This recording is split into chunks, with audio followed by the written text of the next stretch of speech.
Avant la télévision, il y avait quelque chose d'autre, quelque chose qui n'avait pas d'image, quelque chose qui n'entrait dans ta maison que par les oreilles et qui pouvait, malgré ça, retourner un pays entier en moins d'une heure. Bienvenue les amis dans la deuxième partie de l'iceberg des incidents les plus sombres de la télé. Alors que oui, je viens de dire qu'il y avait quelque chose de pire que la télé, à une certaine époque. Restez avec moi, vous allez comprendre et ça va vraiment vous intéresser. Dans la première partie, on a vu 5 drames diffusés en direct, choisis, montrés. Maintenant, on va descendre d'une strate. On entre dans une zone différente. Une zone où le média ne se contente plus de filmer ce qu'il se passe devant lui, mais une zone où il organise ce qu'il se passe, où il convoque les drames, où il les fabrique et où il envoie ses équipes les chercher quand ils ne viennent pas tout seuls. Et justement les amis, pour comprendre comment on en est arrivé là, aussi bas dans les strates des horreurs qu'on peut trouver à la télévision, il faut que je vous parle de quelque chose qui existait avant la télévision. On va remonter à un soir d'automne 1938. Un soir où, comme je viens de le dire, la télévision n'existait toujours pas, mais où un homme de 23 ans, dans un studio CBS de Manhattan, c'est un studio de radio, va inventer, sans s'en rendre compte, la recette de tout ce qui va suivre. Prenez vos meilleurs popcorn et installez-vous confortablement. C'est parti. Orson Welles, la guerre des mondes. Nous sommes le 30 octobre 1938. On est la veille d'Halloween et on se situe aux États-Unis. Cette époque, c'est une période plutôt compliquée pour le pays. La Grande Dépression dure depuis bientôt 10 ans, le chômage est encore à presque 20% et les gens vivent dans la précarité, dans l'angoisse économique. Et pire, depuis l'Europe, les nouvelles deviennent de plus en plus inquiétantes. Hitler a annexé l'Autriche en mars, il a mis la main sur les Sudètes en septembre et tous les soirs, à la radio, on entend les correspondants de CBS et NBC, donc deux radios, qui retransmettent en direct depuis Munich, Berlin et Londres les discours et les ultimatums de Hitler. Pour la première fois de l'histoire, la guerre est diffusée en temps réel dans les salons américains. Évidemment que les gens ont peur, ils ne savent pas ce qui va leur tomber dessus et c'est très flou ce qui est en train d'arriver. D'autant plus que ça met du temps parfois à retransmettre d'un endroit à un autre. Et ça, le temps, l'attente, c'est un facteur qui vient ajouter du poids à cette angoisse déjà existante. Et c'est dans ce climat-là que je viens de vous décrire que ce dimanche soir, le 30 octobre 1938, à 20h heure de la côte Est précisément, que CBS diffuse sa programmation habituelle. Ça s'appelle The Mercury Theater on the Air. C'est une émission théâtrale du dimanche soir. C'est plutôt cool, plutôt relax, et tous les dimanches soirs, la radio, elle passe ça. Et ce soir-là, à la barre du Mercury Theater, il y a un jeune prodige qui a 23 ans et qui, 4 mois plus tôt, a fait la couverture de Times Magazine. C'est un acteur, c'est un metteur en scène, c'est aussi un directeur et il s'appelle Orson Welles. Cette semaine, Welles et son équipe, notamment le scénariste Howard Shore, ont décidé d'adapter un roman, un vieux roman victorien de 1898. Le livre en question s'appelle La guerre des mondes et il raconte une invasion martienne sur Terre qui finit par s'effondrer parce que les envahisseurs ne sont pas immunisés contre les bactéries terrestres. Sauf que Welles, il veut faire un truc différent dans son émission de théâtre. Il veut pas seulement raconter le livre que beaucoup de gens ne connaissent pas parce que c'est un livre qui date d'il y a, 60-70 ans, mais il veut faire plus que ça, il veut l'adapter, il veut le faire vivre aux auditeurs actuels de la radio. Et plus que ça, il veut transposer l'histoire aux États-Unis en 1938. Et il veut la raconter dans un format inédit pour l'époque, sous la forme de faux bulletins d'information, qui vont venir interrompre un programme musical fictif. À 20h pile, le dimanche en question, la personne qui parle sur CBS annonce la diffusion. Il précise que ce qu'il va suivre est une adaptation théâtrale d'un roman et c'est tout ce qu'il dit. Mais là, Welles, il a un petit problème. Rappelez-vous quand je vous ai dit que son émission sur le théâtre était en guerre, entre guillemets, avec d'autres émissions sur le même créneau. Eh bien ça, Welles, il aime pas. Et il sait que des auditeurs ne seront pas là à cause d'autres émissions peut-être un peu plus connues que son émission sur le théâtre. Eh bien, il va trouver une parade. Welles sait que les gens vont zapper, qu'ils vont prendre l'émission en route et que du coup, beaucoup vont rater le disclaimer initial. Disclaimer initial qui disait que ce qui va suivre était une adaptation théâtrale d'un roman. Donc on arrive 20h pile et la personne à CBS qui est censée annoncer la suite dit avec précision que ce qui arrive est une adaptation d'une pièce de théâtre fictive. Il le dit, sauf que Welles savait que beaucoup de personnes ne seraient pas sur sa radio à l'heure actuelle et il a joué autour de ça. Parce que si les gens n'entendent pas que c'est fictif et qu'il zappe et qu'il rejoigne sa radio après 20 ou 30 minutes alors que lui il est en train d'adapter cette invasion, il le sait, ce qu'il prépare il le sait, mais il n'y a que lui qui le sait. Wallace est bien au courant qu'une grande partie de son audience cible, les auditeurs intellectuels comme il l'appelle, est en train d'écouter Edgar Bergen sur une autre radio. Il sait que ces gens en question vont zapper, qu'ils vont rejoindre son émission, le Mercury Theater, en cours de route, et que du coup beaucoup vont rater le disclaimer initial. Son émission démarre. Il y a quelques secondes de présentation, puis coup de génie. Wallace bascule sur un faux programme musical. Le faux programme musical que Wallace met en avant, c'est vraiment pour enlever de l'esprit des gens que tout ça, ça va être une pièce de théâtre qui va être réadaptée. Il veut vraiment prendre le plus de gens possible par hasard, sans qu'ils ne comprennent rien. Et vous allez voir que l'effet de masse va être horrible. La musique qui passe, c'est de la musique de salon, elle est banale, elle est presque soporifique à cette heure-là, et ça sonne exactement comme un programme musical de 1938 lambda. La musique joue pendant quelques minutes, et puis soudainement, elle est interrompue. On entend quelqu'un qui dit en anglais « Mesdames et messieurs, nous interrompons notre programme de musique pour vous introduire un bulletin spécial par rapport à des nouvelles intercontinentales de la radio. » Vous vous en douterez, c'est un faux journaliste avec une fausse voix qui amène de fausses nouvelles. Et c'est là que le piège se referme. Le faux journaliste annonce que les astronomes du mont Wilson, en Californie, ont observé des explosions étranges sur la planète Mars. Et puis, la musique revient. Quelques minutes plus tard, encore une interruption. Cette fois, on annonce qu'un objet métallique vient de s'écraser dans un champ de Grover's Mill, quelque part dans le New Jersey. Et là, Wallace, il enclenche le plan numéro 2. Il dit que c'est un reportage en direct sur place, on entend des cris en arrière-plan et une voix paniquée de reporter. L'objet en métal vient de souffrir. Ce serait un vaisseau extraterrestre et une silhouette en sort. Le reporter décrit en direct et en panique les créatures qui émergent. Puis il dit « Mesdames et messieurs, quelque chose ne va pas ». Et là, le signal coupe, net. Il n'y a plus rien et c'est un long silence de plusieurs secondes qui vient de s'installer. Maintenant, imaginez un petit peu que vous étiez sur une autre radio, que vous passez là-dessus et que vous entendez qu'un vaisseau vient d'arriver, que c'est vraiment bizarre, que tout le monde est paniqué. Qu'est-ce que vous allez penser ? Dites-le moi. Et puis, une nouvelle personne vient parler à la radio, cette fois avec une autre voix, une voix plus grave, une voix d'autorité, et qui annonce qu'une transmission gouvernementale va suivre. C'est, encore une fois, une fausse personne, qui se présente comme secrétaire à l'intérieur, joué cette fois-ci par Kenneth Delmar, qui imite à la perfection, et c'est sa puissance, l'accent de Franklin Roosevelt, qui déclare l'état d'urgence nationale. Et là, dans des dizaines de milliers de salons américains, quelque chose va basculer dans leur tête. Pour les gens qui n'étaient pas là depuis le début de l'émission, pour les gens qui ont zappé entre Bergen et Wallace, et pour les gens qui ont allumé la radio en cours de programme, le format est exactement celui qu'ils connaissent. C'est comme si c'était le bulletin d'information classique de CBS depuis l'Allemagne, depuis la Tchécoslovaquie, qui arrive depuis des mois. C'est la même voix, le même format, le même ton et la même urgence. Tout est identique. Donc pour ces gens-là qui rejoignent après le début, c'est vrai, ce qu'ils entendent leur semble vrai et ils pensent que c'est vrai. Ils pensent que les Martiens ont effectivement débarqué à Grover's Mill dans le New Jersey. Et là, les standards de la police s'embrasent, les commissariats sont saturés, les bureaux des journaux sont submergés d'appels, et selon les témoignages collectés à l'époque par Hadley Cantrill, sociologue à Princeton, eh bien, les gens se sont emballés tellement fort qu'ils ont même pris leur voiture, qu'ils ont fui les zones supposément touchées, des familles se sont enfermées avec leurs enfants dans les caves, des fidèles sont allés à l'église pour prier avant la fin, et le lendemain, quand Wallace se réveille et qu'il voit le journal local, il voit dessus sa photo, avec un mot, panique, parce que c'est complètement ce qu'il a créé en fait, tout simplement. Maintenant, voilà l'angle que peu de gens connaissent et rapportent de cette histoire. Pendant des décennies, le récit officiel de cette nuit-là a été le même partout.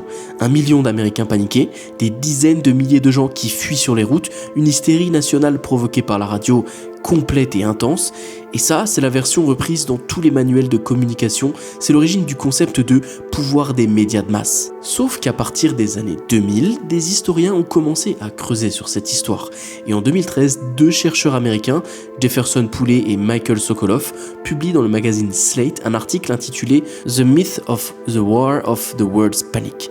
Et en gros, ce qu'ils dénoncent dans leur thèse, enfin ce qu'ils soutiennent, c'est que la panique comme on la connaît, qui est arrivée durant cette nuit du théâtre 1968, a été énormément exagérée de la manière dont elle a été relatée au fil des années. C'est-à-dire qu'en fait, ce qui se serait passé à la base, c'était peut-être 5 personnes qui avaient vraiment peur, et au fil des années, c'est devenu 1 million de personnes. Et voilà la zone grise où on se situe actuellement. Selon eux, le nombre réel de personnes qui auraient vraiment paniqué était tout petit. Quelques dizaines de personnes à peine.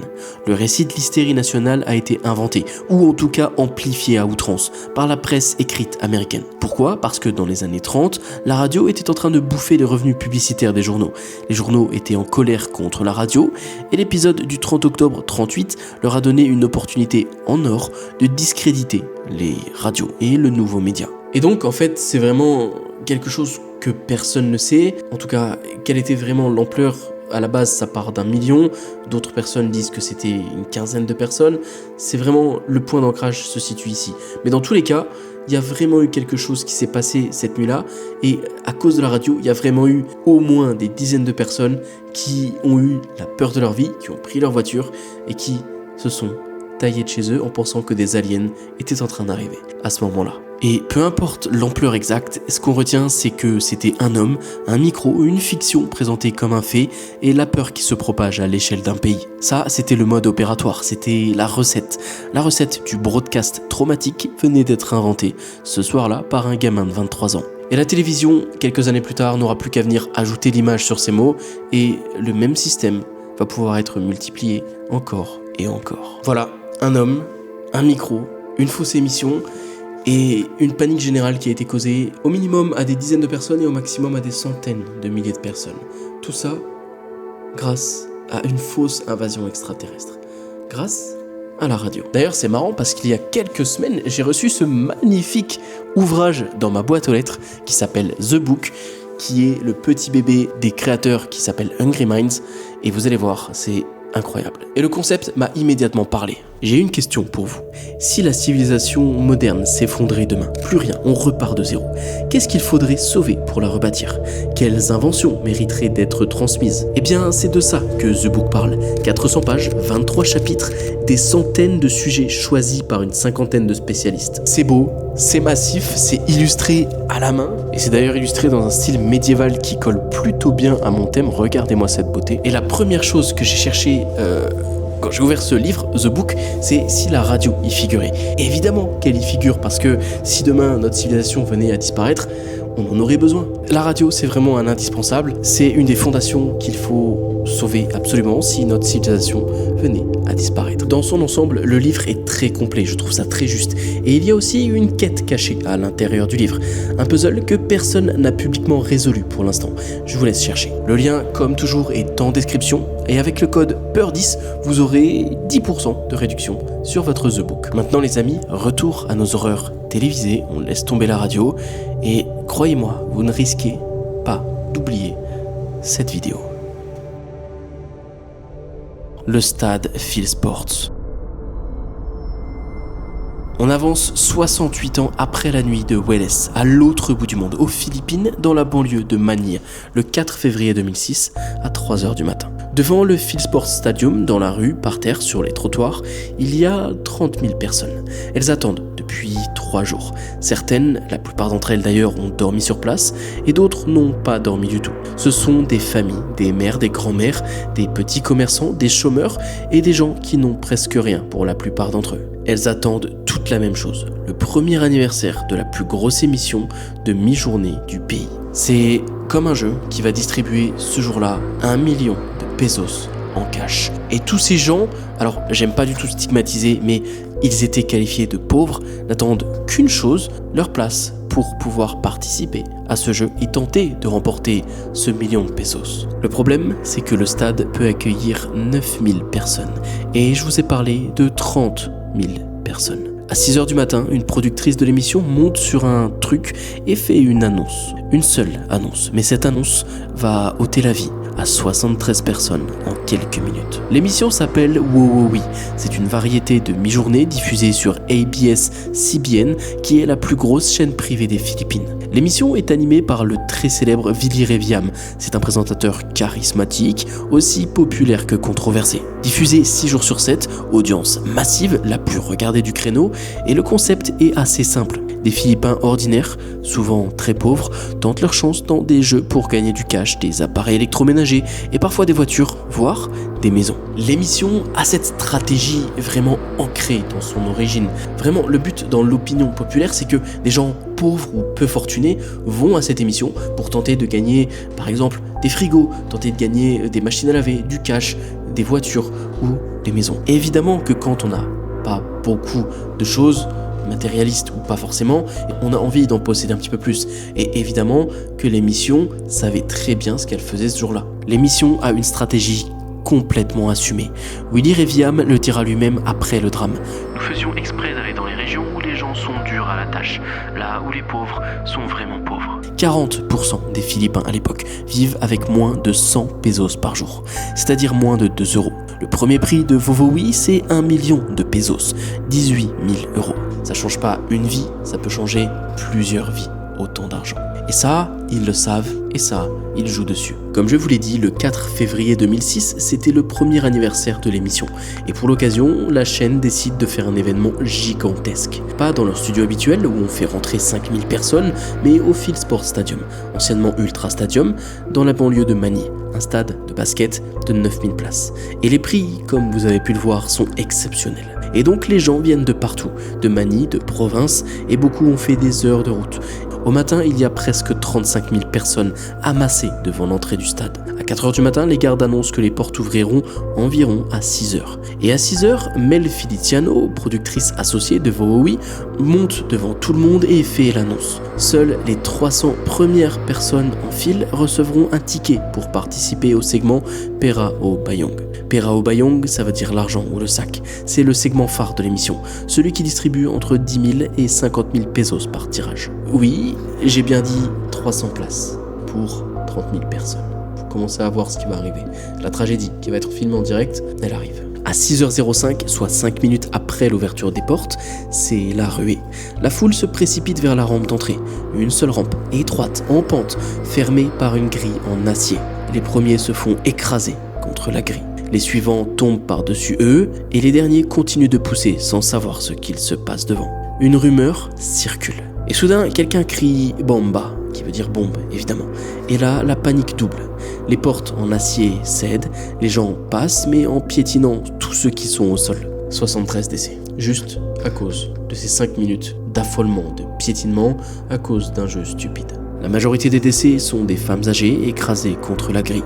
On note aussi 392 blessés graves et l'âge moyen des victimes est de 50 ans et plus. Sur les images d'archives, que je vais évidemment vous montrer le moins possible, on voit des corps alignés sur la rue, recouverts de bâches en plastique ou de journaux. Sur la poitrine de chacun, il y a ce que les secouristes ont pu mettre pour les identifier, une petite carte d'identité. Et une photo, en particulier, va faire le tour du monde. On y verra un homme, debout, qui caresse les cheveux de sa femme décédée avec son fils en larmes à ses côtés. Initialement, les Philippines annoncent 88 décès, et plus tard, les autorités corrigeront.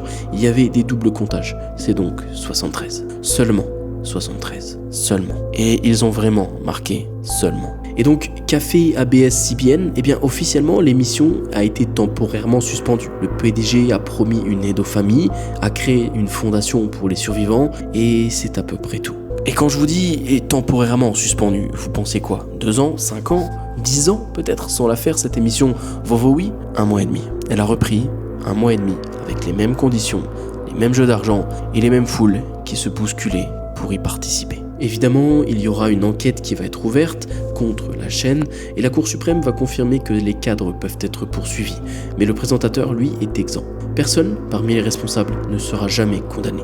Maintenant, si on prend un petit peu de recul, on a 73 décès pour un jeu. C'est un drame collectif, une émission qui exploite la pauvreté à grande échelle et c'est facile à raconter, c'est de la statistique. Mais à l'autre bout du spectre, il y a quelque chose de plus rare, de plus tordu. Quelque chose qui ne tue pas une foule, mais une seule personne. On va retourner un petit peu dans le temps pour le 3e cas, 11 ans plus tôt, à Chicago. Jenny Jones Show, le meurtre de Scott Amedure. The Jenny Jones Show, le talk show américain très connu, diffusé en première partie de soirée, syndication nationale. Le format, c'est de la confession publique, des couples qui se déchirent, des secrets de famille, infidélité, etc., etc. C'est très léger, l'audience adore et ça fait des records. En 1995, la production a une nouvelle idée, un format inédit, Secret Same-Sex Crushes, les coups de cœur secrets entre personnes du même sexe. En gros, le concept, les invités appellent l'émission, disent qu'ils ont un ami à eux qui est gay, et la prod va inviter les deux personnes. C'est le concept vraiment simple. Les deux vont aller sur le plateau, la révélation va être filmée en direct, et voilà, sur le papier, c'est aussi simple que ça, sur le papier. Le 6 mars 1995, à Chicago, sur le plateau de Jenny Jones, deux hommes du Michigan sont assis devant le public. L'un est Scott Ameduray, 32 ans, ouvertement gay, peintre, vit dans une maison mobile au nord-ouest de Détroit, et avec lui son ami Donna Riley. Et l'invité mystère, c'est lui, Jonathan Schmitz, 24 ans et hétéro, alcoolique, avec un trouble bipolaire diagnostiqué. Il est là le problème. J'ai bien dit qu'il était hétéro, et Schmitz pense qu'il est là pour rencontrer une admiratrice secrète, c'est tout. Et quand la personne qui anime le show, donc Jenny Jones, lance la séquence, et qu'elle va dire que Scott, son ami, a un crush sur lui, que Scott est gay, Schmitz est sous le choc. Il va rigoler, il va blaguer, il va dire plusieurs fois qu'il est hétérosexuel, et ça va être vraiment bizarre. Il va embrasser maladroitement Scott, le public va rire, tout le monde va rire, et jusque-là, en apparence, tout va bien. Sauf que non, tout ne va pas bien. Si on regarde la scène encore aujourd'hui, on peut clairement voir qu'il y a un gros malaise, il y a quelque chose qui va vraiment pas, et c'était le début d'une escalade aux enfers pour beaucoup de gens présents ce jour-là. Sur les bandes vidéo, c'est très visible. On voit bien que Schmitz est tendu. Il rit fort, mais ses yeux ne rient pas. Et quand l'émission se termine, son père l'attend dans les coulisses. Le père est, selon les témoignages recueillis par Netflix dans son documentaire dédié un peu plus tard, profondément homophobe. Il fait des remarques sur Scott Ameduray devant son fils. Et Schmitz va rentrer dans le Michigan, à Lake Orion, sa ville. Il va être humilié, il va être dévasté, et il va continuer à travailler sans rien dire. Mais il ne va plus trouver le sommeil, ou en tout cas très très peu. Là, 3 jours vont passer, et le 9 mars 1995, vers 11h du matin, Jonathan Schmitz se réveille. Il trouve un mot suggestif glissé sous sa porte. Il pense, il en est sûr que c'est Scott Ameduray. Il sort, il va dans une banque, il retire de l'argent, il va dans un magasin d'armes, il achète un fusil à pompe et des cartouches, et tout ça le matin même, juste après son réveil.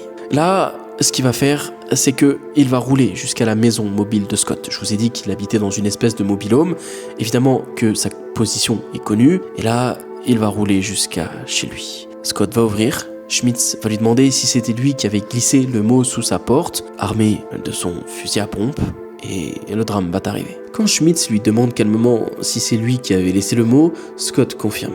Schmitz retourne à sa voiture, revient avec des munitions et il va tirer 2 fois dans la poitrine de Scott Ameduray. Puis il va prendre son téléphone, il va appeler le 911 et il va dire à l'opératrice qu'il a tiré sur quelqu'un et qu'il devait envoyer la police. Schmitz va attendre, la police va arriver, il va tout avouer et l'épisode de l'émission n'a jamais été diffusé à cause justement des répercussions tragiques qui en ont découlé. Le procès numéro 1 était un procès criminel en 96. Verdict, meurtre au second degré, 25 à 50 ans de prison. Et là, il y a un truc qui me fait rire, je suis désolé, l'avocat de Schmitz qui s'appelait James Burdick a tenté un coup de poker. Il va attendre sur place de très longues minutes, la police va finalement arriver, il va tout avouer et l'épisode de l'émission ne sera jamais diffusé.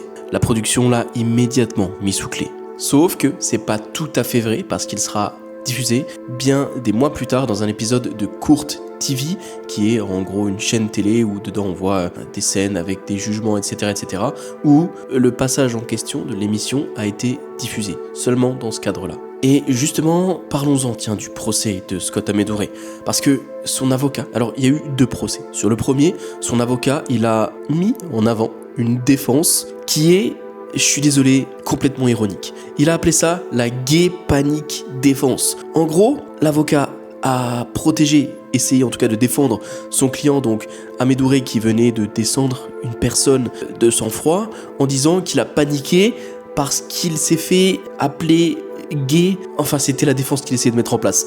Je suis désolé, c'est juste ce qui s'est passé, c'est pas drôle du tout, mais en tout cas la défense utilisée, elle est vraiment pitoyable et un petit peu ironique quand même sur le fait. Et la fameuse défense qu'il appelle la gay panic défense, son avocat James Burdick, c'était vraiment quelque chose que lui-même n'y croyait pas. C'est une théorie qu'il a avancée comme quoi l'humiliation d'un homme hétérosexuel, révélé comme objet de désir d'un autre homme, constituerait une circonstance très atténuante. Il a même essayé de faire monter Jenny Jones elle-même à la barre. Évidemment, le tribunal a refusé. Et donc le verdict de ce premier procès, meurtre au second degré, 25 à 50 ans de prison. Bingo.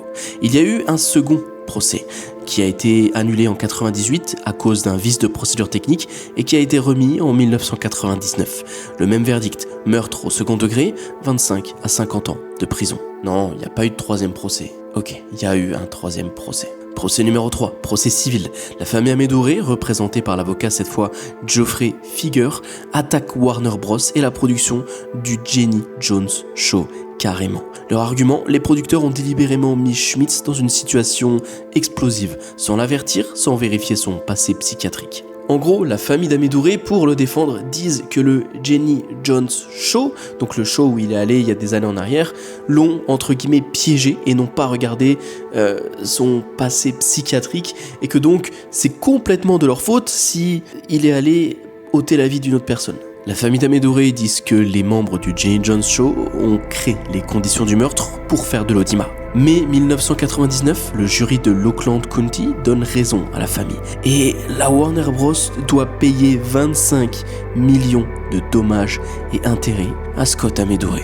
Mais c'est pas fini, on avance 3 ans plus tard pour encore une réouverture de ce dossier auprès des tribunaux. Le 23 octobre 2003, c'est la Cour d'appel du Michigan qui annule le verdict.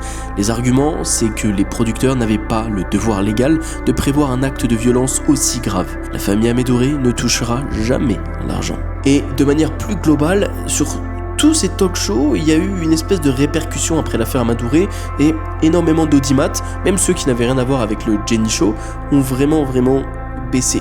Et du coup, ça a mis une claque diffuse à toute l'industrie. Jonathan Schmitz, donc le tireur, est libéré sur parole le 22 août 2017, après 22 ans de prison. Il a 46 ans. Au procès, le père de Scott avait pris la parole devant le juge, et il avait dit « Je ne reverrai jamais le sourire de mon fils ».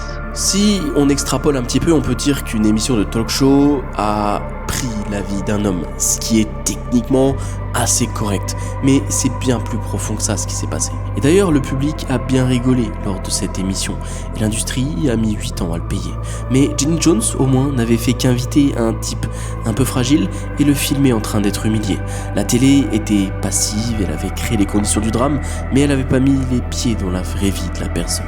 11 ans plus tard, une autre chaîne va aller beaucoup plus loin. Cette fois, c'est plus la télévision qui invite, c'est la télévision qui chasse, qui piège et qui filme. Mais ça, les amis, ça arrivera la semaine prochaine, dans le dernier épisode de cet iceberg des incidents de la télé. Et oui, c'est presque une série télé où je vous tease à la fin le début du prochain épisode. J'essaie de faire mon audimat moi aussi. Bref, les amis, j'espère que la vidéo, les 3 cas, vous auront vraiment plu. N'hésitez pas à cliquer sur le lien dans la bio si vous voulez découvrir The Book, le magnifique livre par les créateurs du collectif Hungry Minds. Le livre est vraiment bien. Le code PEUR10 pour avoir 10% de réduction. Profitez, on ne sait jamais, peut-être qu'un jour on aura besoin de personnes comme vous pour rebâtir notre civilisation, et même si c'est pas le cas, vous allez apprendre beaucoup de choses. Likez la vidéo, abonnez-vous, commentez, dites-moi ce que vous en avez pensé, dites-moi si vous connaissiez déjà les cas, et dites-moi si vous avez en tête des cas que je pourrais traiter dans les prochaines vidéos. J'ai pas mal de vidéos qui sont un petit peu sur le feu, alors c'est pas définitif, mais j'ai pas mal d'idées qui viennent en ce moment, j'ai des gens qui m'aident, merci beaucoup, et je vous souhaite à tous une bonne fin de journée, une bonne fin d'après-midi, une bonne matinée, une bonne nuit, selon sur quel fuseau horaire vous vous trouvez. C'était Théo, je vous dis à la prochaine, abonnez-vous, likez, des bisous, ciao.